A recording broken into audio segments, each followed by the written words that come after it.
Hi folks, this is Monica Dybel from MJ Foods US. Today we're making a garlic mashed potato. And garlic mashed potatoes have never been simpler. There's many ways to make them, and this just happens to be a version I have come up with. So anyway, follow along. What we've done is we have our pot, and of course we have our water in there. What we're going to do is that we're going to season the water. Most people, when they cook potatoes, never season their water. And of course, like Emerald says, nothing comes seasoned. So you want to make sure that you season every step of the way when you cook. So what we're going to do is we're going to go ahead and add 2 pinches of salt. If you can get a shot of how much water is in the pot.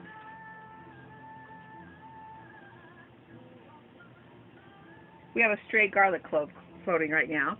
And next we're going to go ahead and add our dry chicken base. The dry chicken base is a secret really in institutional cooking.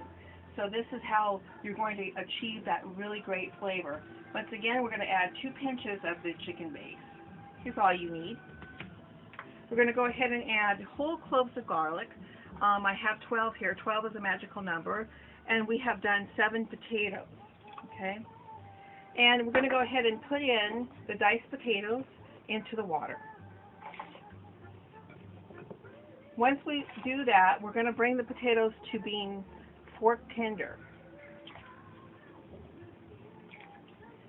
We're going to keep the heat on medium. If you turn it up, you're going to have your water boil over with all the starches involved, and you don't want to clean that up. So it's just better to keep your heat at medium. And I might even have to remove a little bit of this water, which is what I'm going to have to do here.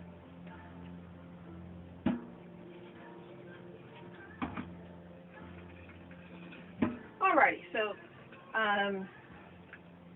you go ahead and turn your flame on.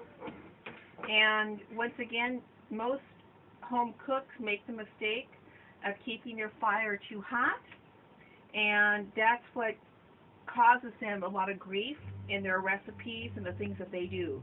We all work too hard, too many hours to make our money to ruin our food product that we buy in the supermarket with the consumer costs going up and up and up. So pay attention to the flame on your stove, and don't be in a hurry. Everyone's in a hurry, we all know that, but when you're cooking your food, make sure that you pay attention to your flame.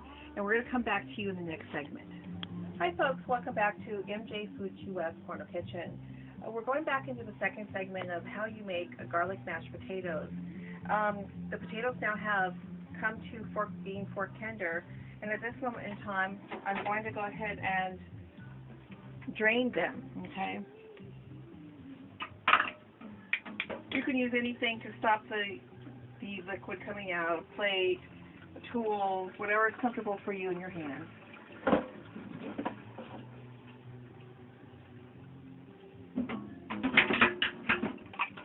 Even I have a little problem here. Okay? Or you can use a colander. My colander happens to be busy right now with tamales. Alright. So now what we're going to do is we're going to go ahead and put it back on the flame here. And you don't want to have starchy mashed potatoes, but you definitely want to have nice mashed potatoes.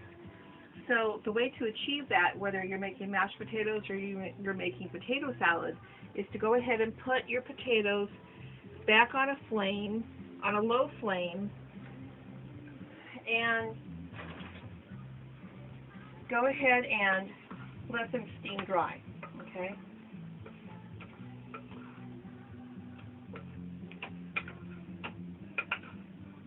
Alright, and so once all the liquid has steamed dry, you're going to want to remove them. And you'll be able to know when they're steamed dry when they start to feather.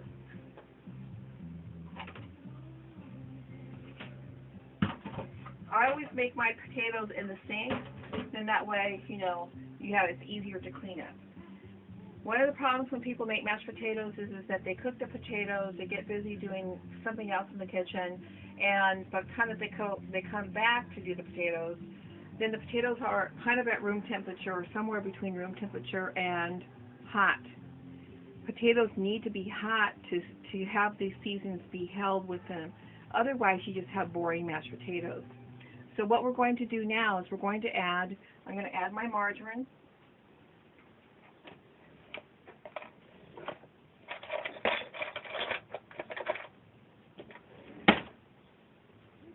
And I don't measure. I kind of, maybe 3 spoonfuls. I add some olive oil. This just happens to be my recipe. I'm going to add some seasoning, which is some sea salt, my white pepper, my garlic powder, my onion powder, and a little bit of whole milk. You can use cream, you can use half and half. This is just what I happen to have. Some people will heat the milk up so it doesn't cool down the potato, but I'm using a different form of fat because sometimes I don't add milk at all, okay? So I just, will go ahead and kind of get this all dissolved.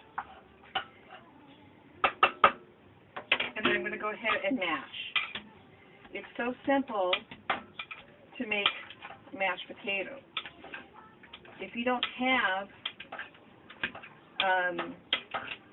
a hand mixer, you can always use the hand masher.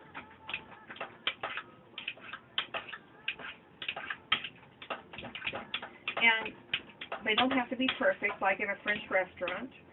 Usually they use a ricer and they send the potatoes through sometimes 2 and 3 times to get that silky texture. But mashed potatoes shouldn't just be for holidays and special occasions. I like mashed potatoes anytime, and they're just that simple. So, if you can't get them smooth and silky, then basically what you're going to end up is you're going to end up with a kind of country mash, because there's going to be some pieces of potatoes that are in texture. You see me using 2 mashers because one breaks the potato up and the other one sends it through like a ricer.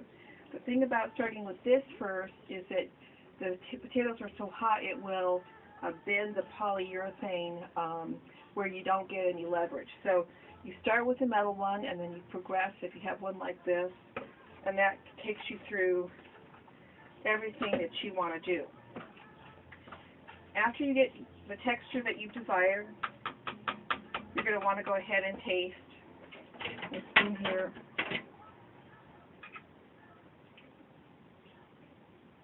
That's accurate. Once you taste, you can either, if you need to, you can add more, or you add more cream or whatever you want to do to go ahead and take it to the next flavor profile. But if you don't season while the potatoes are right off the stove hot, you're not going to get the flavor you're looking for. And any seasoning that you add sometimes interacts with the potatoes where you get that metallic-y flavor to this. All right, so